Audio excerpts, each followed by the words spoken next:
Hello friends, मेरा नाम है डॉक्टर रमेश कुमार ठाकुर और मैं आप लोगों का स्वागत करता हूं एआई के नए वीडियो लेक्चर में जिसका नाम है ब्रेथ फर्स्ट सर्च या बीएफएस। तो बीएफएस जो है ये अनइन्फॉर्म्ड सर्च टेक्निक का सबसे फेमस टेक्निक है, अनइन्फॉर्म्ड सर्च टेक्निक। ठीक है, तो इसमें क्या करते हैं, हम कभी भी सर्च करते हैं तो लेवल बाय लेवल करते हैं। कभी भी नेक्स्ट लेवल पे जाने से पहले हम प्रीवियस लेवल के सारे नोट सर्च कर लेते हैं और फिर तभी नेक्स्ट लेवल पे जाते हैं। ठीक है, तो चलिए हम डिटेल में देखते हैं ब्रेथ फर्स्ट सर्च क्या है, इसके क्या कैसे होता है, इसके एग्जांपल क्या है और इसकी क्या क्या परफॉर्मेंस मेजर या प्रॉपर्टीज़ हैं। तो ये एक ऐसा स्ट्रेटेजी है जिसमें रूट नोड सबसे पहले एक्सपेंड होता है, उसके बाद रूट नोड के जितने सक्सेसर हैं वो सब एक एक करके एक्सपेंड होते हैं लेवल बाय लेवल। ठीक है, जैसे मान लीजिए एक सर्च ट्री है जिसमें रूट है, रूट के 3 चाइल्ड हैं, इसके भी 3 चाइल्ड हैं, इसके 1 चाइल्ड है, इसका एक भी चाइल्ड नहीं है और इसके 2 चाइल्ड हैं। मान लीजिए ये एक सर्च ट्री है और देखिए सर्च ट्री को ही स्टेट स्पेस ट्री भी कहते हैं।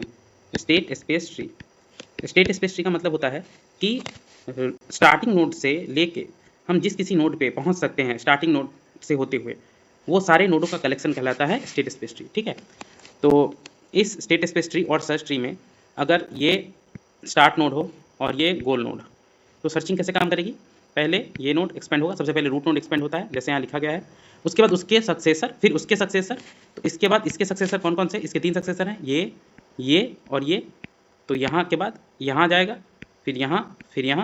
ठीक है, उसके बाद फिर ये लेवल ख़त्म हो गया। ठीक है, तो उसके बाद फिर ये यहाँ आ जाएगा, फिर ये इस तरह से ये एक्सपेंड होगा। फिर जब ये लेवल खत्म हो गया और हर एक नोड पे जाके ये चेकिंग होगी कि ये गोल नोड है कि नहीं, अगर गोल नोड मिल जाएगा तो चेकिंग सर्चिंग वहीं रुक जाएगी, अदरवाइज होती रहेगी। उसके बाद यहाँ पे आ जाएगा, फिर ये गोल नोड है, यहाँ स्टॉप हो जाएगा सर्चिंग। ठीक है, तो इस तरह से बीएफएस ट्रैवर्स करता है। तो ट्रैवर्सल का अगर इन सारे नोड का नंबर हम दें तो 1 नंबर में ये, 2 में ये, 3 में ये, 4 में ये, 5 में ये, 6 में ये, 7 में ये, 8 में ये, 9 में ये और 10 नंबर पे ये नोड ट्रैवर्स होगा। ठीक है, तो यहाँ पे ये लिखा हुआ है कि at a given depth in the search tree all the nodes are expanded before any node at the next level expanded.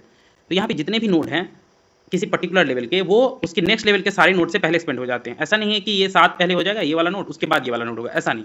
जब तक इस लेवल के सारे नोड एक्सपेंड नहीं होंगे तब तक नेक्स्ट लेवल के एक भी नोड एक्सपेंड नहीं होगा। ठीक है, और इन लेवल्स का जो है वो नाम भी रहता है, बेसिकली रूट नोड जो है वो लेवल 0 पे रहता है, उसके बाद एक एक बढ़ता जाता है। ये लेवल 1 पे है, ये वाला लेवल 2 पे है और ये वाला लेवल 3 पे है। ठीक है, और इन्हीं लेवल को डेप्थ भी कहते हैं। तो ये क्या हो गया, ये लेवल कहें या डेप्थ 0, ये डेप्थ 1, ये डेप्थ 2 और ये डेप्थ 3 पे। ठीक है, तो इस तरह से लेवल या डेप्थ कहते हैं हम।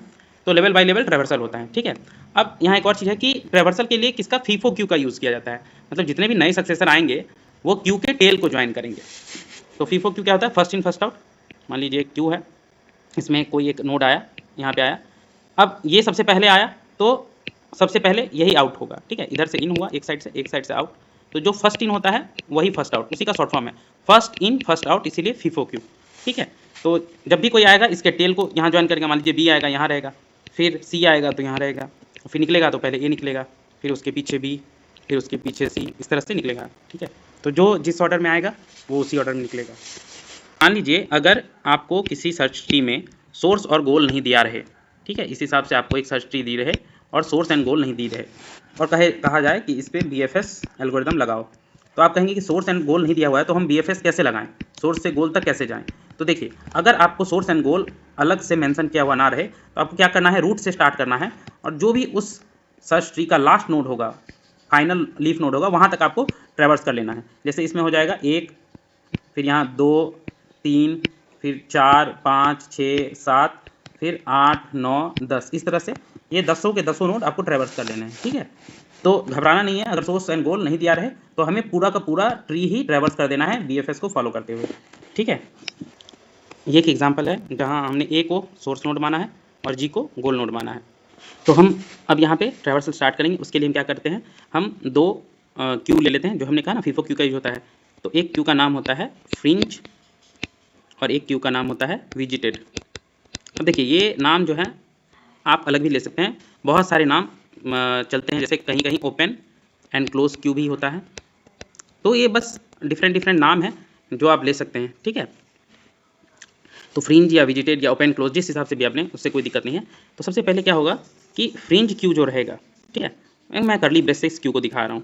तो फ्रिंज क्यू में स्टार्टिंग नोड आएगा दैट इज ए, और विजिटेड वाला जो क्यू है वो खाली रहेगा। ठीक है, खाली रहेगा, इसमें अभी तक कोई भी विजिट नहीं हुआ, इसमें जो नोड विजिट हो जाएंगे वही आएंगे। ठीक है, तो सबसे पहले जैसे ही स्टार्ट नोड आया तो ये चेक होगा कि क्या ये गोल है कि नहीं, तो ये गोल नहीं है। ठीक है, ये तो गोल नहीं है, गोल तो जी है, तो ये क्या हो जाएगा, ये अब इस क्यू से निकल जाएगा और कहाँ चला जाएगा, विजिटेड वाले में। तो अब विजिटेड में आ जाएगा ए, और इसके सक्सेसर, इसके कौन कौन सक्सेसर हैं, एक सक्सेसर है बी और एक सक्सेसर है डी। इसके सक्सेसर 1 बाय 1 इस क्यू में आएंगे, ये चेक होते हुए कि वो सक्सेसर गोल नोड है कि नहीं। तो 1 बाय 1 हम इसके सक्सेसर को ले लेते हैं। सबसे पहले बी को ले लेते हैं, बी आ गया, चेक होगा कि बी गोल है कि नहीं, गोल नोड नहीं है तो फिर डी भी आएगा, फिर डी चेक होगा डी गोल है कि नहीं, डी भी गोल नोड नहीं है, तो इट्स ओके, दोनों नोड आ गया। और इस तरह से हमारा सेकेंड स्टेप कंप्लीट हुआ। फर्स्ट इटरेशन में ये था, सेकेंड इटरेशन में ऐसे हो गया। अब चूंकि ये फीफो क्यू है, फर्स्ट इन फर्स्ट आउट, तो जो पहले आया है वही पहले निकलेगा।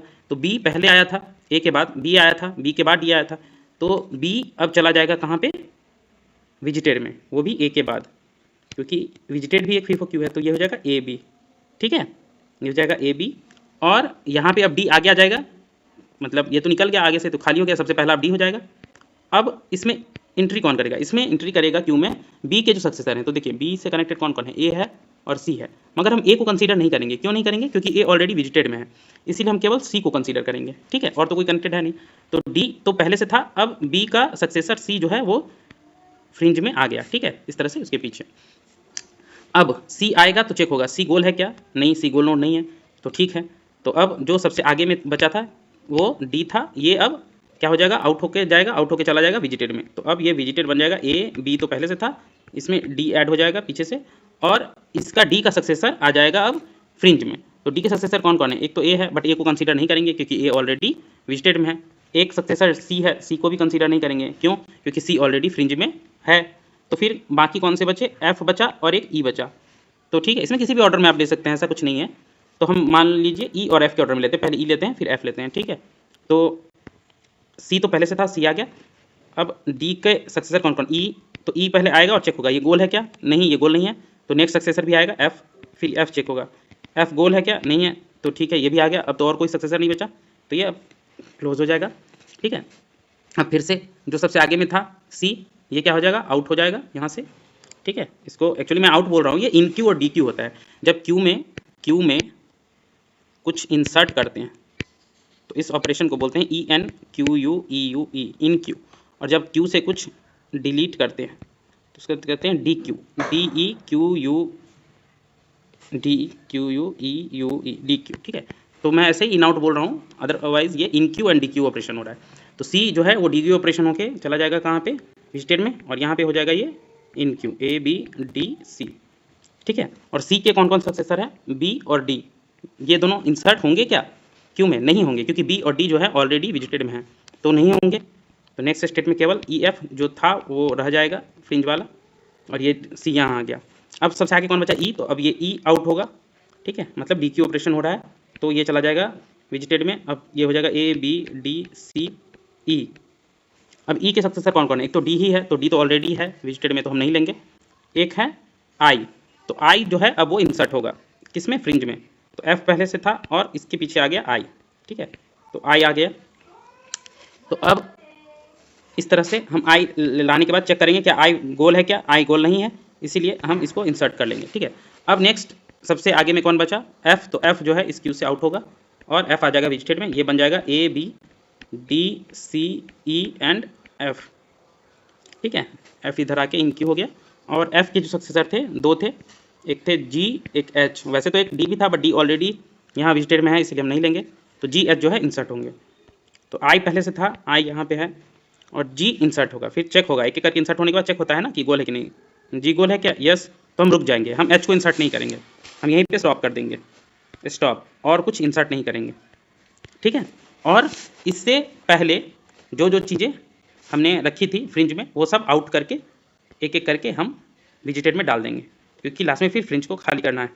तो एक बार आई आएगा, A B D C E F, I, यहाँ जी बचेगा, और अब उसके बाद जी आएगा और ये बन जाएगा A B D C E F I G. तो ये हो जाएगा traversal from source to goal where source is A and goal is G. ठीक है, तो देखिए जब भी हम स्टार्ट करेंगे तो स्टार्टिंग में जो स्टार्टिंग नोड या रूट नोड रहेगा वो फ्रिंज में रहता है और विजिटेड खाली रहता है, और जब एंड होता है तो फ्रिंज खाली हो जाता है और ये विजिटेड वाला जो है इसमें वो पाथ चला जाता है जो एक्चुअल सॉल्यूशन पाथ रहता है। तो बीएफएस में अगर सॉल्यूशन देखेंगे तो सॉल्यूशन हो जाएगा this is A B D C E F I G, यही हो जाएगा सॉल्यूशन इस क्वेश्चन का, where A is the source node and G is the goal node. ठीक है, तो अब हम बात करेंगे प्रॉपर्टीज़ या performance measure of breadth first search. तो देखिए जब भी हम प्रॉपर्टीज या परफॉर्मेंस मेजर की बात करेंगे किसी भी एल्गोरिथम की, तो हम चार चीज़ें देखेंगे। एक देखेंगे कंप्लीटनेस, एक देखेंगे ऑप्टिमलनेस, एक देखेंगे टाइम कॉम्प्लेक्सिटी और एक देखेंगे स्पेस कॉम्प्लेक्सिटी। तो चलिए समझ लेते हैं कंप्लीटनेस का मतलब क्या होता है। तो किसी भी प्रॉब्लम में हम देखेंगे कि अगर सॉल्यूशन अवेलेबल है, मान लीजिए ये एक सर्च ट्री है और इसमें सॉल्यूशन जो है गोल ये है, ठीक है, और ये सोर्स है। तो किसी भी प्रॉब्लम में अगर सॉल्यूशन अवेलेबल है और कोई एल्गोरिदम सॉल्यूशन को ढूंढ लेता है, ठीक है, अगर सॉल्यूशन अवेलेबल है, ऐसा नहीं कि सॉल्यूशन अवेलेबल ना हो, सॉल्यूशन अवेलेबल है, ठीक है, और कोई एल्गोरिदम या कोई मेथड उस सॉल्यूशन को फाइंड कर लेता है, तो वो एल्गोरिदम या मेथड कहलाता है कि वो कंप्लीट एल्गोरिदम है। ठीक है, यही होता है कंप्लीटनेस का मतलब।